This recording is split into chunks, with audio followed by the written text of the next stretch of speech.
So I've started reading your beautiful book, Scattered at Sea. It's the first time that I read your poetry. I am incredibly impressed by it, and I actually realized that Los Angeles Times has described you as one of the greatest poets of the nation, which is not bad. So what is poetry to you? Great emotion recollected in tranquility. I think it's all those things. And it's also sister and lover to song. So it's this beautiful art form that humans have had from very early that involves, I think of it as like holy language play or sacred language play in some way. That doesn't sound too heavy or pretentious. No, but it absolutely is. And I really think that one of the problems of our time is that we don't have as many poets anymore. We're missing that connection in so many levels. Like before, like family would pass it to you all the time. But right now we're so lost in our screens that we forget to listen. I think I hear ya and I feel ya. I think there are actually poetry is very alive and well and vital. It's just that it's not disseminated well in the United States. So I think platforms like this and opportunities like this are fantastic. I actually think that Zoom and Squadcast and the some of the platforms that we've been forced to really lean so heavily on during this awful and crazy time are good for poetry because they can be kind of close up and individual. Definitely. How has this been for your process, quarantine and everything that has been going up in this crazy year? Well, I hope you've been doing well. Have you been managing to survive it okay? You seem very vibrant and present. That is the power of the braid, which actually I was really surprised to see that you speak so much about hair through your poetry. You talk a lot about braiding emotions. You mentioned how sadness is braided, and then you talk about dreams coming out of the hair, which is something really, really special. I even wrote the quote here because I loved it so much. Where is it? I love the priestess of the braid. That's awesome. Yes, where you said grief braids and unbraids. And then you also say in Bon Courage, a forest appears to a young girl one morning as she combs the dreams from her hair. I love those quotes because I'm with you in that. I acknowledge the power of hair. And I think it's so much more than we know. Yeah, I noticed in doing some research on you, and I was like, "Ooh, I get to talk to this woman who's taken the metaphor of the braid in all its sort of womanliness and its symbology about combining things and things being melded or twisted together or wrapped around each other in this kind of global way." I think women and their hair is a really interesting topic. I think humans and their hair, because it's what we have left from being a different kind of animal. And I think it's so much grooming energy is put into it, and that's also a tie to other animals and other creatures. This idea of grooming each other. I love going into hair salons. I just think that's this, and I guess barbershops too have this sort of enclave feeling of it's a separate little society where we touch each other and touch each other's hair and arrange it in different ways that maybe mean things or have to do with our identities. When I was younger, it was always the thing that when anybody wanted to like change their life, they would just cut their hair. And I think that up to these days, like I study a lot of rituals and of indigenous rituals in particular, because I'm Mexican, but I'm partly indigenous as well. And I'm always going back to that side of me because obviously, especially right now in these times, it's the debate on race and who you are and who you're not is so complicated. Because no one fits any criteria. I think that it's very, very hard. But I feel very identified with the indigenous side of me. And in most cultures, when they cut their hair, it's just a matter of letting go of really hard feelings. And that's the way it sort of goes through the body. Like in mourning? Yes. Mm-hmm. That's the only moment where they would do it. Right now, I'm experimenting with that. I haven't cut my hair in more than a year. My hair is like incredibly long. And it's true that there's so much intuition in hair. Yeah, even the story of Samson in the Bible is an amazing story that he's rendered powerless when a woman against his, without his knowledge, cuts his hair. Exactly. I'm actually writing a book where I put together all those references, and I'm trying to braid them together to the history of braiding. Oh, I think it's incredible. That's great. That's such a terrific springboard for talking, like you said, about ritual, about culture, about identity, about humanness, about the body. Did your mother braid you when you were little? Do you have any memories of that? Yeah, I have this like kinky big hair. And I didn't get my hair cut from the time I was 5 till the time I was in junior high school. So I got called a witch a lot. I lacked any semblance of fashion sense. So I just had sort of this cape of kinky hair, and my mom made me braid it. I wasn't allowed to wear it down unless it was a very special occasion because she thought that was too wild. How long was your hair by the time you cut it for the first time? It was like to the very bottom of my ass. That's incredible. Long braids. Do you remember like feeling a difference when you cut it on a personal level? Like feeling like you had lost a part of you?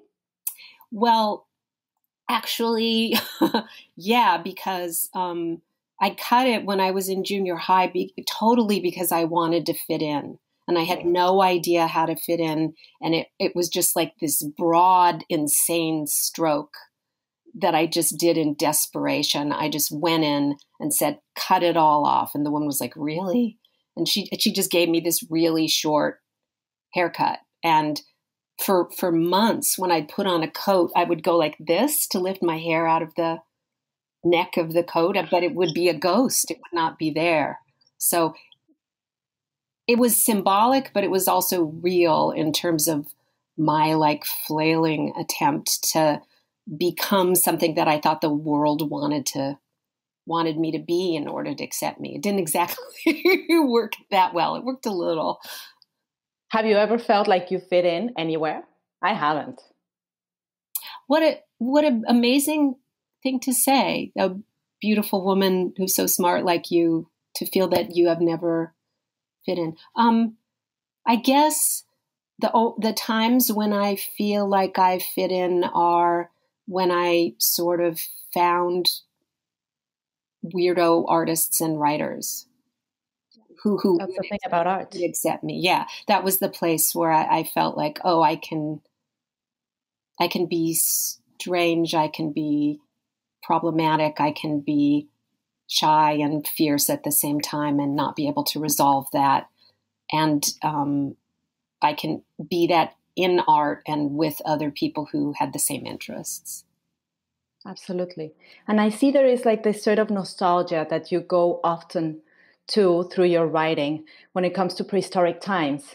There are a couple of poems that refer to that. What is it about that rawness of the human experience? I guess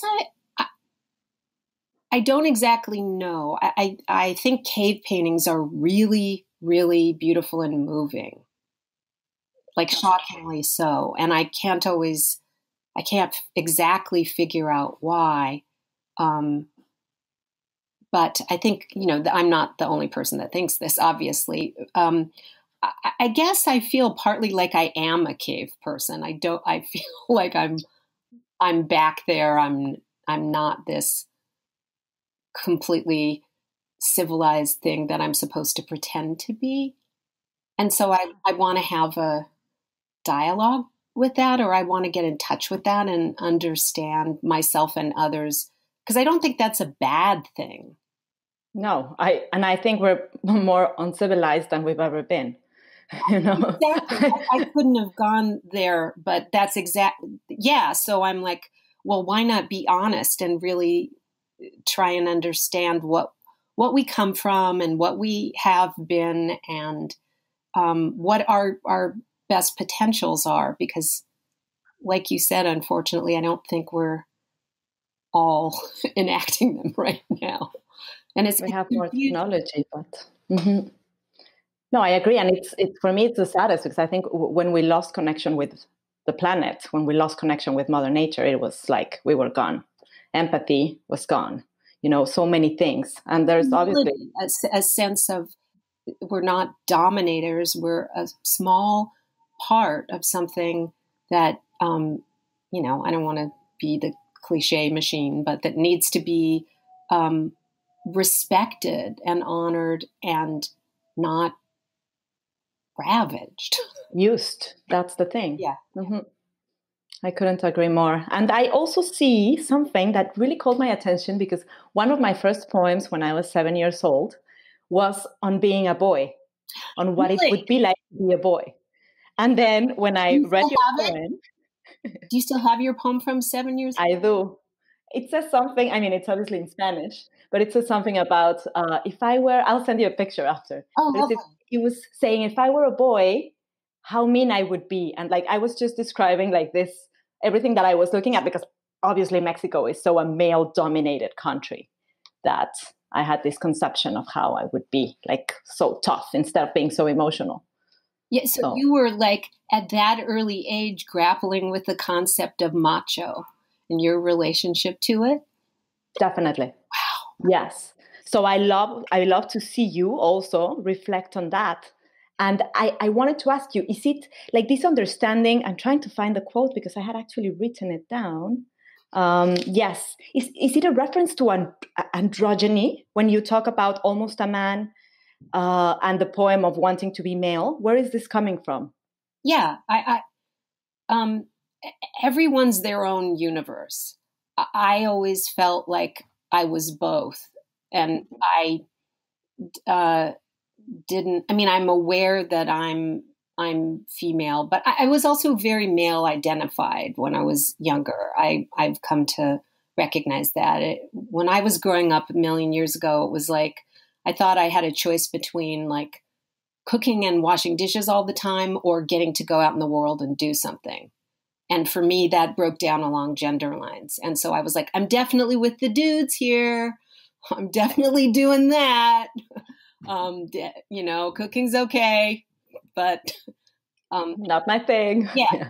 Or fine, but yeah. So, and also I like that. Virginia Woolf has a beautiful quote about how everybody has both. Orlando. Yes. Yeah. Yeah. That amazing book. And that's always how I felt. And I feel that there's an amount of that in everyone. It may I agree. be tiny, it may be big. They may choose to ignore it and deny it. They may choose to revel in it. They may choose to blow it up big, but that we're all a mix. Have you ever heard about mushes? No. So you're going to love this concept, I think, and I can send you a link to a really interesting documentary. So basically, actually, in all of our indigenous cultures, before Catholicism came to this continent, there was always this third sex, which is what we think of as transgender. And so in Mexico, the mushes in this area of Oaxaca, where the inspiration for my braid comes from, which is like a special group of women that are the breadwinners of their community, contrary to all the rest of Mexico, kind of. They would always have this one element in their families. They needed to have a mushe, which was, by gender in a way, someone that identified with both sexes. And even up to now, you can see these characters that carry both quite openly, and it's beautiful because they live them truly. But for us, that meant a spiritual connection. And even in Native American tribes, it was the same thing. The Tequestas, the Dakotas, the Cherokees, they needed that third sex, which embodied both. And I don't know when I don't know when we look at Lost in Translation, but I think we need to grab back those concepts. And I love to see it so well explained through your poetry that you give a window into that feeling. Yeah, just because, as you, I think, are alluding to, it's part of the richness of being human. Everyone can choose their own relationship to it. I'm not saying everyone's bi, everyone's gay. Yes, no. This is all very individual, but as I think you were saying, to cut yourself off from that possibility, if you feel it in you, or that set of rich, amazing possibilities of fullness, of identity or gender identity, sexual identity, erotic identity. I don't know, it makes me sad. I agree, because it's us putting our own limits. And I also think that I guess this is the poem that gives the name to the book, Scattered at Sea. You make this reference, the first two sentences of that poem. I have them here. Yes. Thanks for the rickety body which lends us form, and for what we believe can't be scattered at sea. That was my absolute favorite quote of the book, and I imagine it's also dear to you, given that that's the title. And I first want to hear what you have to say about it, and then I want to give you my interpretation. Well, it's really just a reference to the soul, whatever that is. It's really, and that's exactly it. That it's not, a soul cannot be male or female, or in my opinion, both, if you choose to view it in that term. Exactly. Yeah. It can be whatever. And I always think of that notion of the packaging that we have as well, and how that's so complicated. And how the packaging is what makes us so complicated. If we could only see inside instead. Yeah, and the interaction and conflict and dynamic friction between the container and what's contained, I think, too, because we are mortal. Definitely.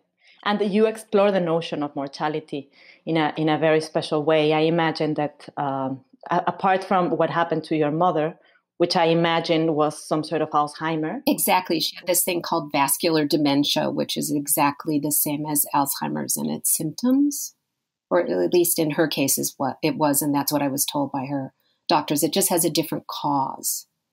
I hadn't heard of that term before. I hadn't either until she got sick. Yes. Just this morning, they were telling my husband that his mother has been diagnosed with Alzheimer. And it's funny because I was literally reviewing that poem of yours when he came into the room to tell me. Yes.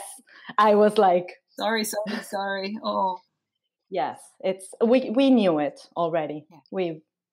And I truly identified with the way you were describing that sense of your mother feeling that others were there to hurt her, or were trying to give her the wrong medication. Or what do you think about that? Why does that happen? What's going on in the mind? Well, that's an amazing question too. And I wish I was a neurologist, but I am not. So this is, kind of worthless layman's speculation. I think that if you start to be compromised in any way, that's fear-inducing if you're aware of it. And so there's one thing that you just start to become paranoid because you're suddenly not understanding the world. Cause and effect are not working for you so well anymore. So that's one thing. And relatedly, I think the second thing is that we always want to understand, and we are used to trying to explain the world to ourselves. That's a part of being alive. So when suddenly you can't find stuff and you can't remember stuff, you're going to want to justify that to yourself. You're going to want, your brain is going to try to think of an explanation. And especially at first, it was easier for her to think, I think, that people were stealing from her than that she simply could not make new memories. I mean, who wants to come to terms with that? And you talk about this dissonance between the brain and the heart. What exactly is that like, because I guess that's what's the scariest, when you know that there's still a heart inside, that perhaps the brain is not being able to process emotions the way it used to. And the neurology of the heart, which I don't know if you know this, but it's been proven that we have neurons in the heart.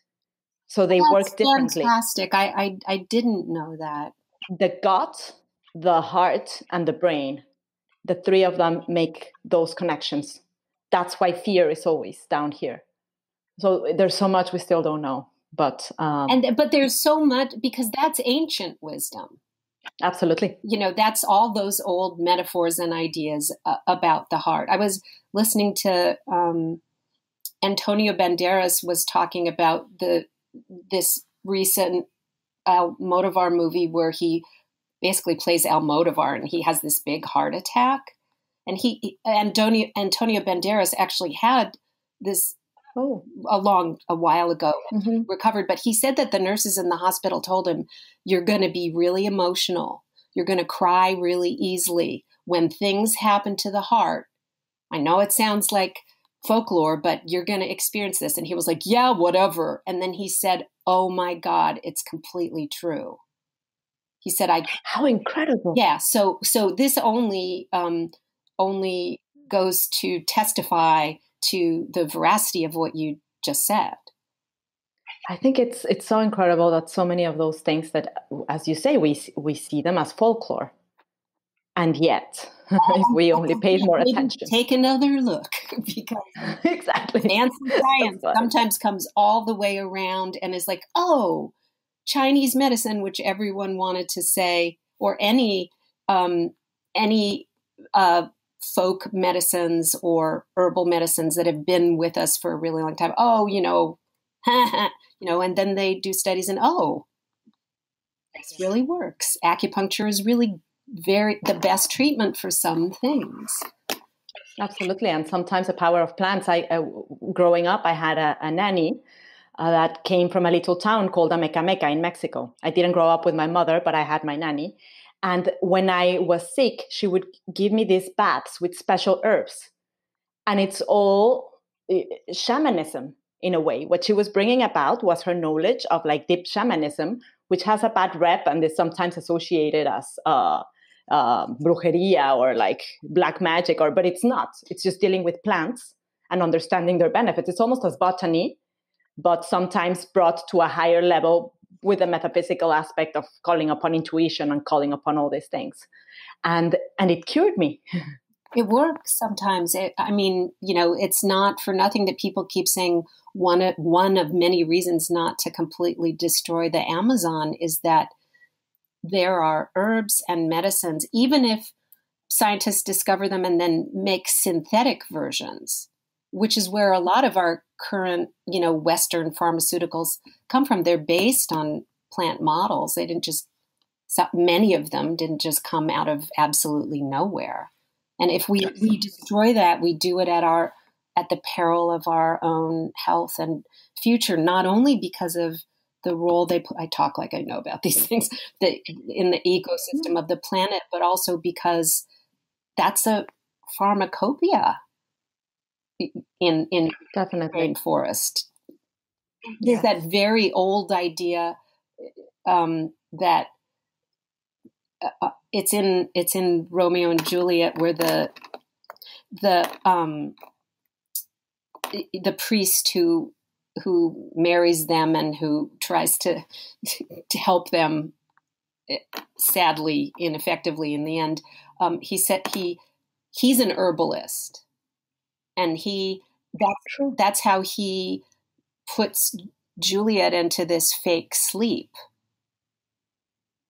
It's true. He was a herbalist. Yes, and he has a little speech in Romeo and Juliet as he's collecting herbs about how God is so great in his belief system that for every ill on earth, there is a leaf to cure it. That the earth was designed so that, I'm not saying I necessarily believe this, but it's a very poetic idea that the earth was designed as this system where, yes, there are diseases and illnesses and wounds, but if you know what you're doing and you respect it and study it and cultivate your knowledge, the whole earth will provide cures for many, many things. I absolutely believe in this. And at the same time, it sort of brings me back to these thoughts of also like the understanding of death as part of our cycle. And when there's a moment where there shouldn't even be like this, like amplification of life. What are your thoughts on that after having lived through the process of your mother? For example, I'm going to tell you, my father always says that he has all this thing written so that whenever he gets into any of these sicknesses, if he was ever to get one of them, he has a plan for sort of assisted suicide to make sure that he's no longer here. Yeah. So how did you live through death when it comes to your mom and through that process? I'm not very good at thinking, though I write about it or write around it. I'm not very good at thinking clearly about death and confronting it. I try very. It's very cultural. Yes, it is. Yes, it is. With my mother, an interesting thing happened, which is that my whole growing up, from being very small, I remember her saying, if I ever get sick and I'm suffering, you have to kill me. And I would be like, I'm not killing you. What are you talking about, Mom? But she was obsessed with this and she said it constantly. And then she got this vascular dementia and she made it very clear to me that she wanted to live and that she didn't, I was like, oh my God, am I going to have to make this decision about like when and how, or is she going to ask me, or is she going to, and it was the opposite. It was so weird. How interesting. Yeah, it was very unexpected. The day before she died, I was driving her somewhere in a car and I had no idea she was going to die the next day. I'd just taken her to the doctor and he said, oh, she's doing pretty good. And she turned to me and she said, I've gotten everything I ever wanted. And I was like, wow. What an amazing thing to say. Absolutely, the day before. Yeah, and when she said it, I was like, well, okay, that's lovely. I'm driving.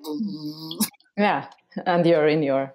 So I don't know what that regular life had that change, but she started saying, I know I have a lot to live for.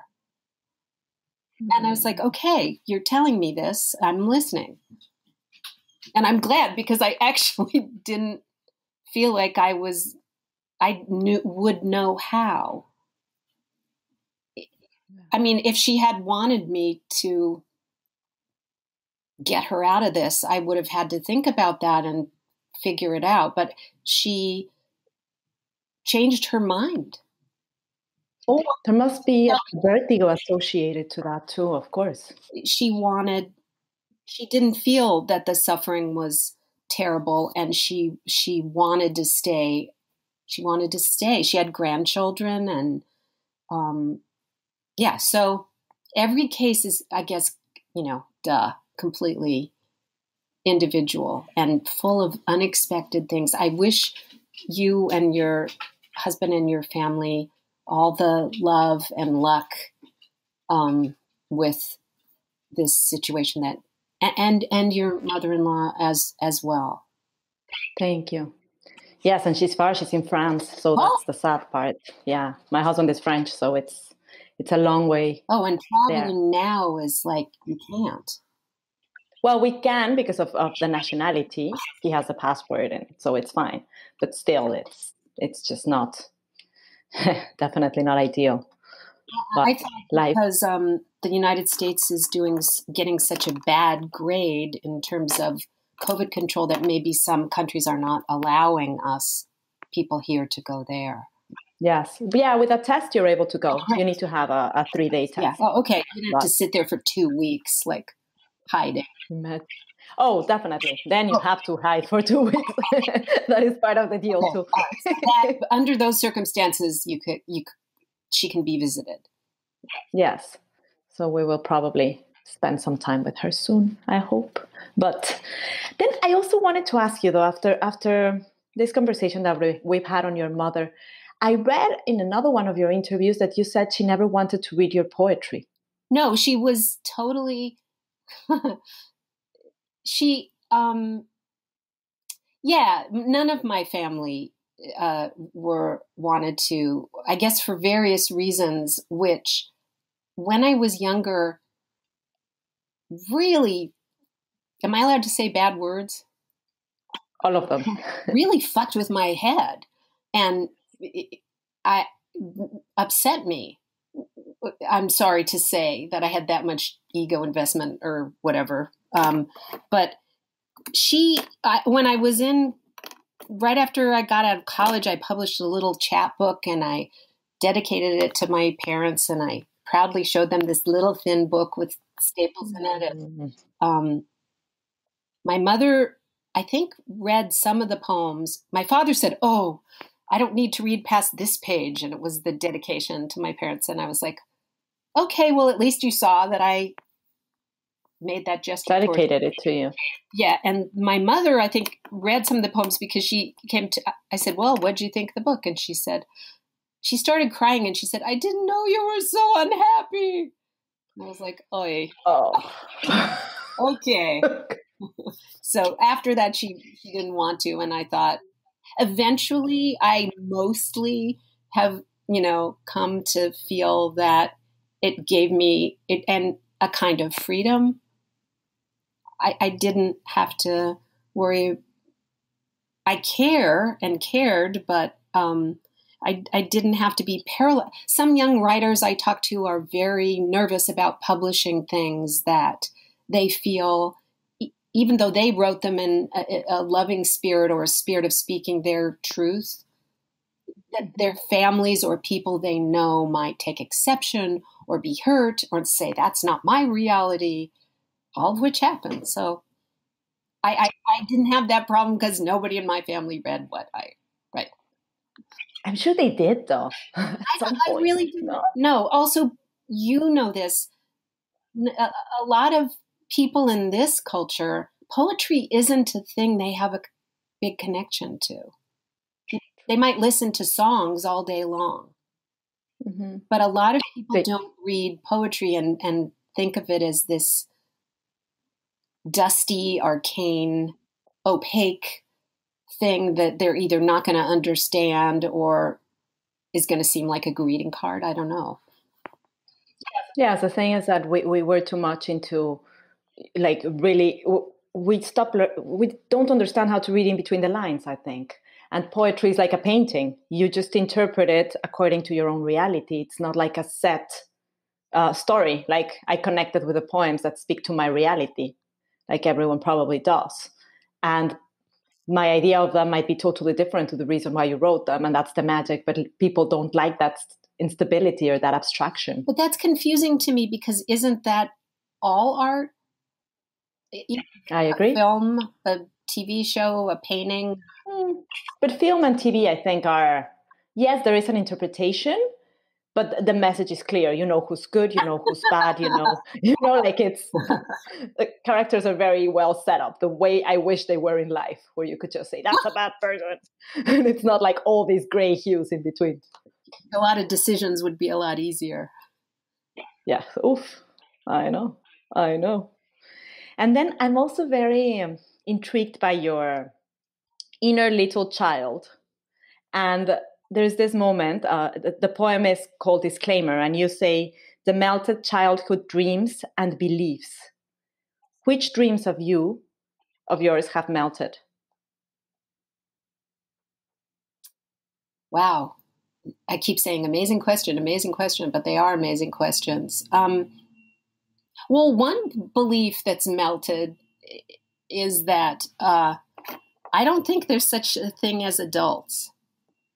I agree. And that's not an original idea either. But the older I get, the more I think we're all little struggling kids of different ages. And that isn't a put down, because I think children are amazing.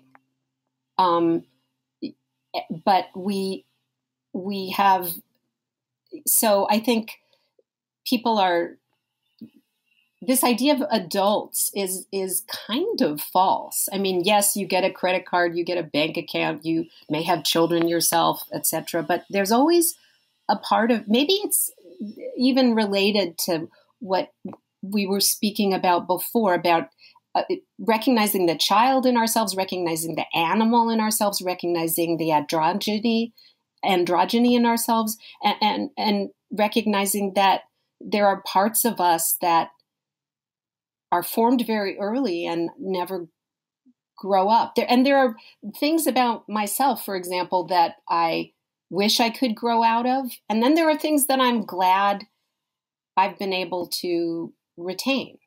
Awes and curiosities and a sense of play. Definitely. But I also find myself having tantrums in my head and stuff like that. No, but it's so How true. old are you, Amy? Come on. I always tell people it's my 5-year-old self speaking, but listen, Yeah. because this is the reality. I can try and tell you something really rational, but that's not it. And also, there's sometimes one doesn't want to, one really has to, for the good of oneself and the world, definitely not act out of one's child. But sometimes that is I don't know, this sounds corny, but there's maybe a wisdom there. There has to be a recognition. I think that's where the magic spell breaks, in a way, when you're able to recognize it. Because then you stop giving it strength. Because when you're just hiding it, like if it was an ugly old shadow, then you're just making it bigger. And you're acting out of it unconsciously, and that is way too powerful. Yes, and I think, and especially as women, because we're so pushed to like to toughen up and to. I loved reading Steve Jobs' biography, where they talk about how much he cried during meetings. He would always cry, and like literally cry. And I'm like, well then, Yeah, Mr. World Dominating Genius, maybe. Exactly. You know how it feels. That's right. But of course, if you're a woman, it's just fragility. For him, he's just exotic. So. Well, he's a full man because he's in touch with his feminine side, and when a woman does it, it's weakness. I mean, I don't believe that, but no, but that's the way society takes it, regardless. Yeah, I trust people who are willing to cry, and I trust people who are willing to say they don't know stuff, and I trust people who doubt. Yes. We've become such a superficial society of know-it-alls as well. Just Googling everything afterwards. And that happens often where I'm like, but have you really read this book? Yes. Like, now you're like, no. Read about it on Twitter. Yeah, exactly. Instagram. Even worse. I don't mind that because I think there's also this hunger it seems like there's so much out there and you want to kind of touch and know about it all. And one is made to feel that one must keep up. And we can't. Yeah, I remember reading something. I wish I could remember the exact statistic, but it was comparing like how much information per day we take in now versus how much information per day someone took in during like George Washington's time. And it was just like, oh my God, no wonder so many people I know kind of slink around saying they feel overwhelmed. Have you watched The Social Dilemma? Oh, I have it queued up. Is it amazing? It talks about this. You really need to watch it. And you need to write afterwards. And then you need to publish that. That's what I wanted to say. I also wanted to ask you, there's this phrase that I also connected to a lot. In search of something to worship, my eyes lighted on you. That's one poem. And then in another, you say, I could not save him. It's the same section. Are you talking about the same person? Yeah. I felt that awful feeling of not being able to save others so often. It's like, is it being a woman? Where is that condition coming from? Do you still experience that feeling of wanting to save others? Yes, I think it's something I really have to work on because with me, I think I get really, well, I mean, there's so many things about that. That's such a huge, I think it is, for me, it is related to being raised female during the time and culture I was. I was taught that probably my best use was to help and take care of others. And I don't think that's a horrible thing, but I think I wasn't taught to think about what is the sense of proportion with that.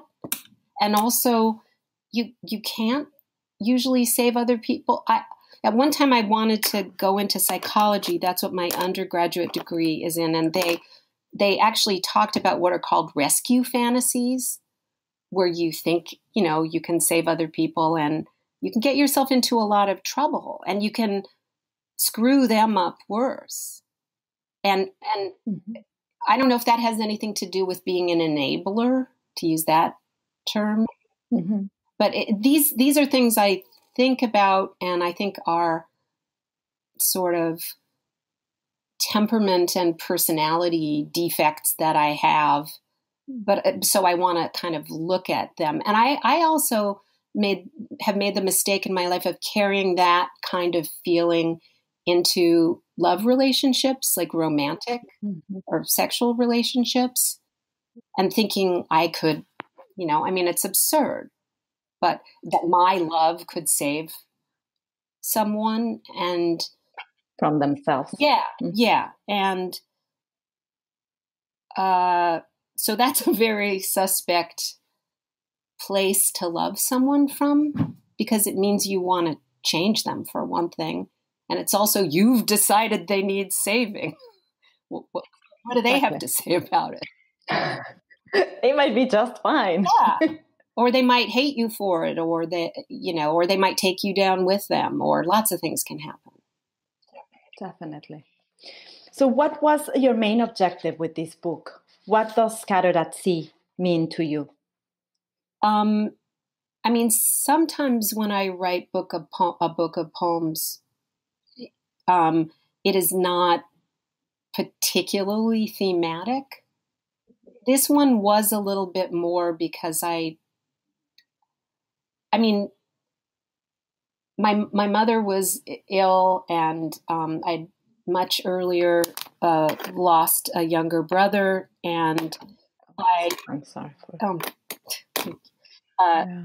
And if you are lucky enough to have any kind of a long life, you have loss. And so I was thinking about mortality and ashes, and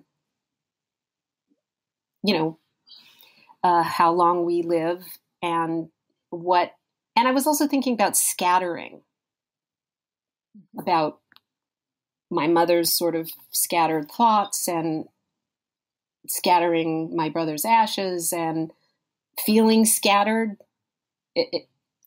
as a thinking person, and just those sort of images and metaphors about mortality and scattering. Do you think that there's also some sort of dialogue within yourself of trying to understand as well your own mortality? Always, and of course. I mean, I think for many, many, many humans, at least at certain times in their lives, I would guess that thought, the thought of mortality, is the thing that you try. There are many things in you that you try to push it away or to never think about it. And it's also the thing you can never stop thinking about. I mean, you walk around and you see a squished bug, and it's like, well, how long was that poor creature's life? And I hope it was good. It's so true. Yeah. I get that more and more, especially with birds. There's peacocks all over here. I'm in Miami, and in the Grove, there's a lot of peacocks. And once I woke up, went out the door, I was getting ready to take my kids to school, and there was this just dead peacock. Oh, God. And it's such an awful feeling. Yeah. Yeah. And it sends you down all kinds of interesting rabbit holes and thought paths about yourself and the lives around you. And what lasts and what doesn't, blah, blah, blah, blah, blah. Beautiful conciliation of this, going back to the cultural aspect that you were mentioning of the United States in a way and how they understand death, is the Mexican Day of the Dead ritual, which is not, it doesn't have to be elaborate. It's basically placing a picture of all the people that you've lost. And we add sugar skulls to each of them just to speak about how, how like life dissolves like sugar, and there's all these connotations to it. And you put candles and you add copal and different elements just to honor them and to remember them on a happy perspective, on a happy note. And it's the most beautiful thing. The date is November the 2nd, and it's a matter of physics. It's actually said that there's this really strange thing when it comes to the different dimensions and how they align through those dates. And it coincides with all the traditions throughout the world, like Dia de los Santos how is it called? In French, it's another name, but it's the same thing. And it's done the same day. Here, it's the 31st of October, but the 1st of November for France, and it's called different, but it's same tradition. So try to do it those days. It's very healing. Mm-hmm. Thank you so much for your time, Amy. This was such a lovely conversation. I truly enjoyed it immensely, and I wish it. I'm sure you have other things to do, but I've loved talking to you and wish it could go on for a much longer time. Thank you so much for taking the time to do this. Where are you based? Are you based in LA? Yes, I'm in the Echo Park portion of LA. Ooh, we need to meet one day. I have my sister lives in San Francisco. Oh, so well, anytime you're anywhere near Los Angeles, masked or unmasked, I would be. Yes, I know. There will delighted be. To. Lovely. Same here in Miami. I'm going to ask you, I took a little bit of time pressing the record button at the beginning, so I missed your first, a little piece of your first answer. Okay. So I'm going to ask you again, what is poetry? Oh, okay. For you. So, tip, tip, tip. Hi, Amy. How are you? It's such a pleasure to be speaking to you today. I want to start with one of these very complicated and vast questions. What is poetry to you? I think that's such a great, mind-blowing way to begin. And I love the idea that there are as many definitions or provisional attempts to answer that question or ideas about this as there are readers and poets and every kind of consumer of art. I like Marinetti's, he was an Italian futurist guy, idea that it's intoxication and synthesis. I like Emily Dickinson's idea that it's like your head turns into a volcano and the top of it blows off, and that's how you recognize a true poem. Or Elizabeth Bishop saying poems have to have spontaneity, accuracy, mystery. Marianne Moore has one that's like humility, gusto, and something else. I forget what the third thing is, but and it's so closely related to song, depending on what kind of poem we're talking about. But I think it's this, for me, and people's work comes out of what they think poems are and should be. And it's great that there's a range of definitions, because that's how we get what the poet James Schuyler called the various field. He has this wonderful quote where he says, "I salute the various field," meaning that he likes all kinds of poetry. And we get that because people have, for one thing, because people have different voices and souls and ideas about what a poem is. This beautiful, condensed, urgent expression of something in maybe a musical way, whatever music is to you. Absolutely. Ooh, it got even better this time. We got extra definitions. I love it. Thank you so much. It's really, really been a pleasure. For me too, and I'm usually very nervous and reticent in these things, and you made me feel so at home, and I was so interested in what you had to say. The time just zoomed by.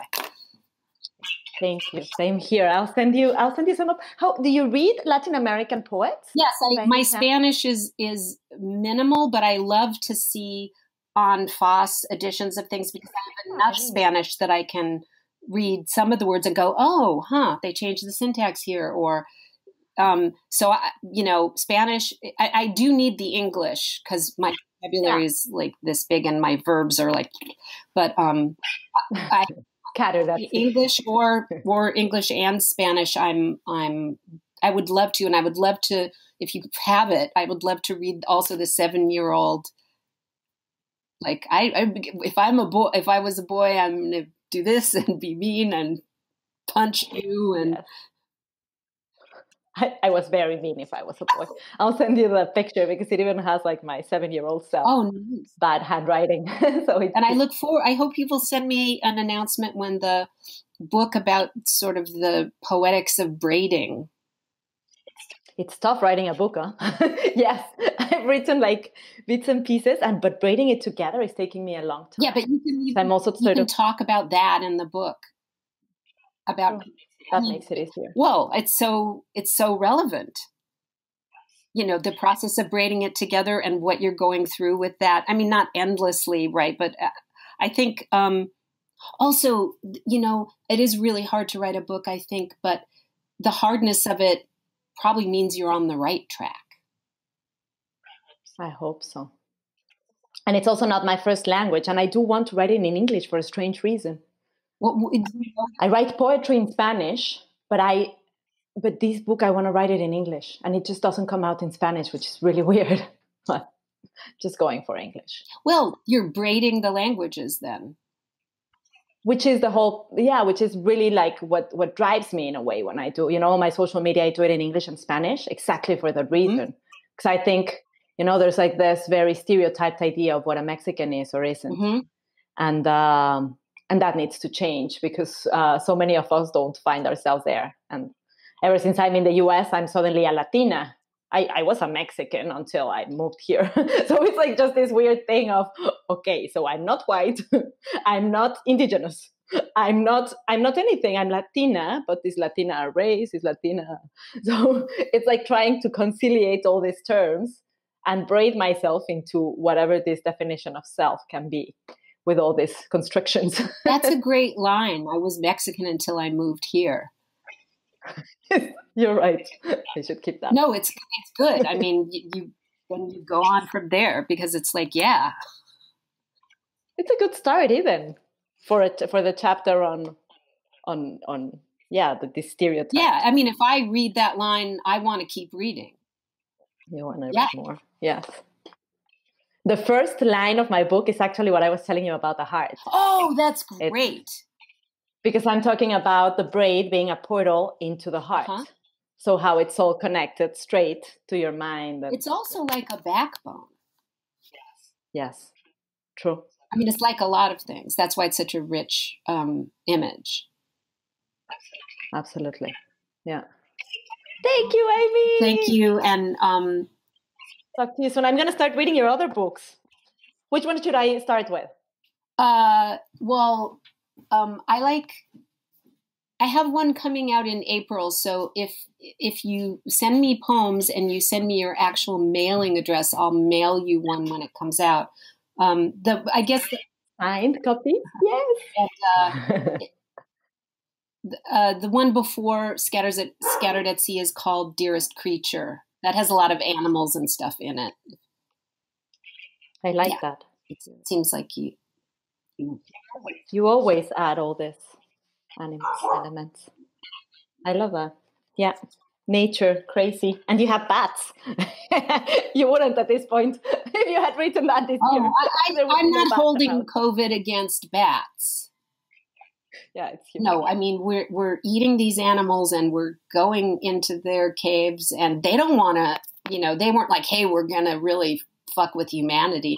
They were just like, this is the way our immune system works and you probably shouldn't, mess up with us. Well, I mean, also people are very, very hungry and desperate to eat things. They, it wasn't it. Yeah, I'm not blaming. No, but I don't think that, Fats is more as a delicacy. So I no, I don't like people eating Well, no, because so many they're things. a massive disease vector for us big monkeys, you know. Us big monkeys.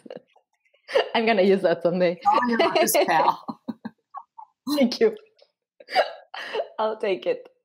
Have a lovely day, You Amy. as well. Thank you so much. Lots of Mexican kisses.